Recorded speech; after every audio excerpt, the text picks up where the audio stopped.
Hey gang, welcome to another episode of Wisdom Wednesday from here in beautiful Austin, Texas. We, as you know, if you tune into Wisdom Wednesdays regularly, we have a theme every month. And this month, because of the NCAA basketball tournament, is March Madness. I've got my little pin that says Austin Dental Spa and March Madness, and I've got my little basketball here. I don't have a goal to shoot to, but I bet I can hit better than some of the teams that were in the tournament. We are now down to 4 teams, the final 4, and so that'll be this weekend, and then after Monday, there will be no more college basketball until next November. So it's been a great tournament so far. There have been some great upsets, and there's only 4 teams left. And we decided to use March as March Madness to say that we're mad about keeping you healthy. And so we've done some great topics. I started out the month with a topic about the carnivore diet, and I noticed that this friend of mine who started me thinking about the carnivore diet, who started bragging and that she had gone on the carnivore diet at the beginning of March, and she noticed all these changes and lost a couple of pounds of weight in the very first week that she was on it. All she could eat was meat. By the second week, she was complaining that she had some GI issues and was having explosive diarrhea and things like that. And now I haven't seen a post from her in about 2 weeks now. So I don't know if she's still on it or not. But we went into these fad diets, the carnivore diet, the caveman diet. The reason they don't work, and the keto diet, we kind of lumped them all together. They don't work because they're not sustainable. They make your body feel better, just like becoming a vegetarian or a vegan. If you're sick or you're not feeling well, you're out of a homeostasis, which is the balance. Everybody's body is a little different. And through adulthood, different things happen to different people, and you get out of that balance. And sometimes these diets will put you back into balance. But the problem with human beings is if 1x is good, they think 2x must be twice as good, and 3x will be 3 times as good, as beneficial for them. And that's not really the way the body works. It goes through that balanced state, and then if you keep doing it, it'll go through to the other side, and too much is just as bad as not enough. And so we're going to talk about another one of those. This has been a favorite subject of mine for a while, but we've never talked about it on Wisdom Wednesday. Apple cider vinegar. What is it about apple cider vinegar? Well, first of all, it tastes terrible. It's very bitter. Any vinegar is fermented, I brought this up because I just made a big mason jar full of what does he call it? Yeah, it's got some Spanish name to it, but it's half water, half apple cider vinegar. You chop up a lot of vegetables, bell peppers, carrots, celery, and a jalapeno pepper, and a Fresno pepper, all the hot stuff, and onions, and you put it all in there and let it sit for about 24 hours, and it's kind of a nice little fermented treat to chew on. And I've been eating that all week, and I posted stuff about it on Facebook on my personal page, and people are asking about it. It's getting really good now. It's been 4 days that it's been bottled up, and it just keeps getting better day by day. So that kind of started me on I know people in my practice who drink apple cider vinegar. Now, you've got to have a pretty strong stomach and no taste buds to actually drink that stuff straight. But I know people that do that, and they claim all these beneficial results from it. But typically, after about a month, I don't see them posting stuff, or if they're patients here, I'll ask them, are you still drinking apple cider vinegar every day? And they're like, no, I kind of quit doing that. So why is it? Why does this happen?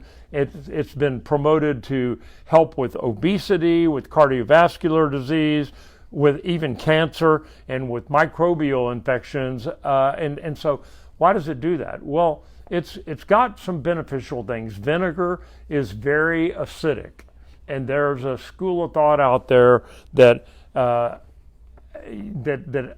acidity will kill cancer cells. There's another school of thought that says just the opposite, that our bodies are too acidic and that alkaline will kill cancer cells. And they can't both be right. And they're probably, some of them are right in one person's body and some of them are right in another person's body, because everybody is different. But here's what studies have shown. Now, these are actually scientific studies.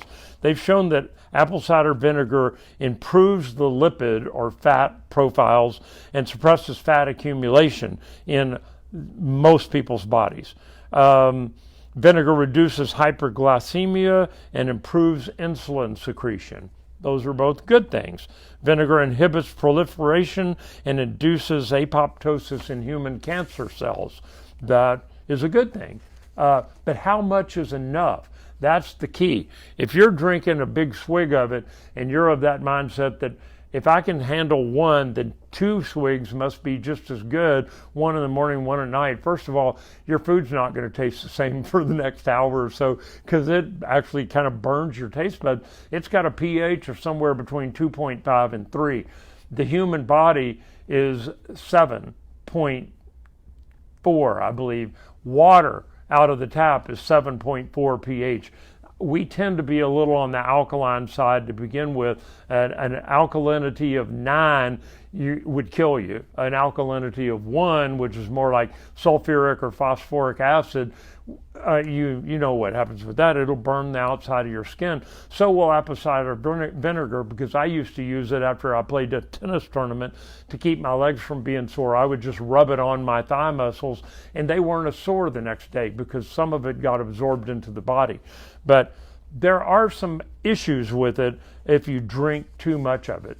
Because of that extreme acidity, it can upset your stomach, especially if you've got gastrointestinal issues already, especially ulcers. The last thing you want to be doing is pouring acid on an open wound.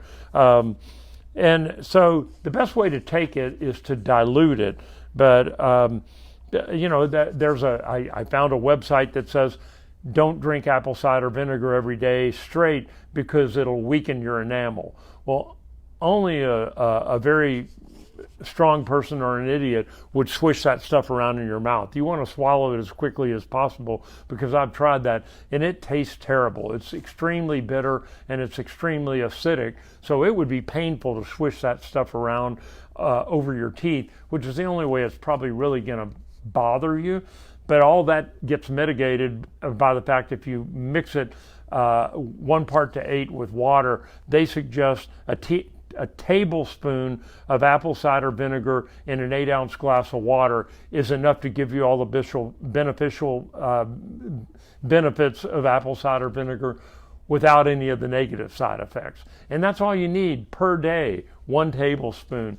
You can try taking 1 tablespoon and just swigging it if you've got a strong constitution, but that's only for the strong of stomach.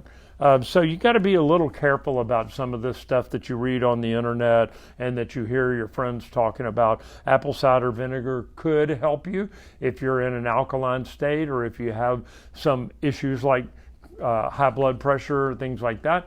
Hey, my advice is always try it and see what happens. Track it, pay attention to how your body feels. If you feel better from doing it for a week, keep on doing it, but don't double the dose and think you're going to get twice as much benefit. That's not the way this stuff works.